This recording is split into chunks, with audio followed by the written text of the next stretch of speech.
이번 시간에는 평형상수의 정의와 관련한 문제 한 두 문제 풀어보도록 하겠습니다. 자, 주어진 문제는 화학 반응식이 주어져 있고요. 그 다음에 이제 평형상태 농도, 그 다음에 평형상수 값이 주어져 있는데 일반적으로는 평형 농도를 구해라 또는 평형상수를 구해라 이런 문제가 일반적인데 이 문제는 거꾸로 평형 농도와 평형상수를 가지고 화학 반응식의 계수값 ABC를 구해봐 이렇게 내고 있습니다. 근데 문제풀이 방식은 동일하죠. 평형상수 K의 정의로부터 우리가 이제 문제를 풀 수 있는데 이 특정 반응에서 평형상수 K 값은 반응물의 농도 곱분의 생성물의 농도 곱 B 이렇게 돼 있죠. 그러니까 A의 평형 농도의 A승 곱하기 B의 평형 농도의 B승 분의 C 생성물의 평형 농도의 C승 이렇게 해서 K 값을 구할 수 있습니다. 각각은 평형 농도 값이죠. 그런데 이 문제에서 농도값, 요것은 평형 상태의 농도이니까 이 값들을 각각 대입해 보면 되겠습니다. 먼저 1번 실험의 경우에는 K값이 0.5지요. 2분의 1 이렇게 판단할 수 있겠고요. 요것은 A 2입니다. 2의 A승 곱하기 B는 1이죠. 1의 B승 그냥 1입니다. C도 1의 C승 그냥 1이고요. 이게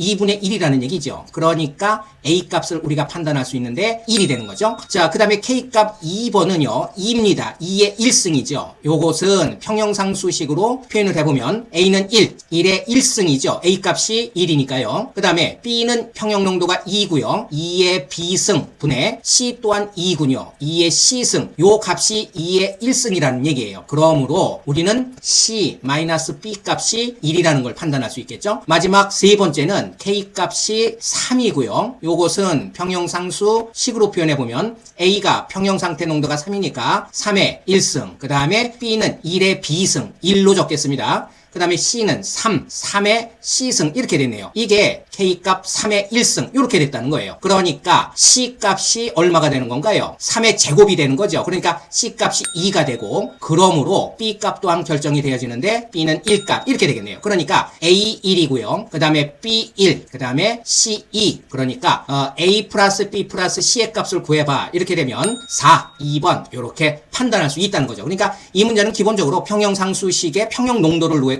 대입해서 구할 수 있는 기본형의 문제였습니다. 자, 조금 발전된 개형의 문제 하나 더 풀어볼까요? A, B가 반응을 해서 C를 생성하는 반응이 진행되는데 이때 1리터의 용기 속에 A는 0.4몰, 그 다음에 B는 0.3몰을 넣고 반응을 시켰다는 거죠. 이때의 변화를 그래프로 표현했습니다. 자, 이 그래프를 보면 우리는 화학 반응식을 작성할 수 있어야 평형상수식을 작성할 수 있겠죠. 그러니까 A와 B